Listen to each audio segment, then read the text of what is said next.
রাজরাজেশ্বরা মানে রাজার রাজা স্বয়ং মহাদেব। আজ এসেছি তারই দর্শনে। জানেন, 1000 বছরেরও বেশি সময় ধরে এই মন্দিরটিতে 11টি অখণ্ড প্রদীপ এখনও জ্বলছে। কলিযুগেরও আগে থেকে নাকি এই মন্দিরটি এখানে আছে। ভগবান পরশুরাম কলিযুগ শুরুর আগে এই মন্দিরটি এখানে স্থাপন করেছিলেন।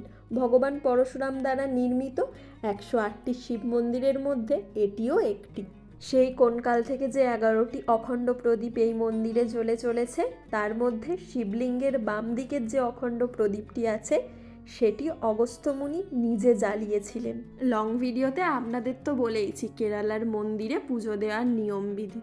তো কেরালার মন্দিরে পুরোহিত ছাড়া অন্য কেউ শিবলিঙ্গ অভিষেক করতে পারেন না। বিশেষ করে এই মন্দিরে নিয়ম আছে, মহিলারা ভগবানকে কাছ থেকে দর্শন করতে পারবেন না। একমাত্র সন্ধ্যা 7টার পরেই মন্দিরে এলে ভগবানকে কাছ থেকে গিয়ে দর্শন করতে পারবেন।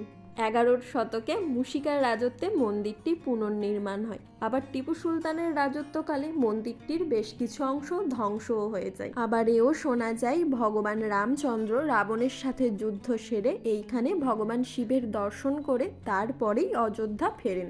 ভিডিওটি কেমন লাগলো তা কিন্তু কমেন্টে অবশ্যই জানাবেন। ভালো লাগলে একটা লাইক করে শেয়ার করে দেবেন। ওম নমঃ শিবায়।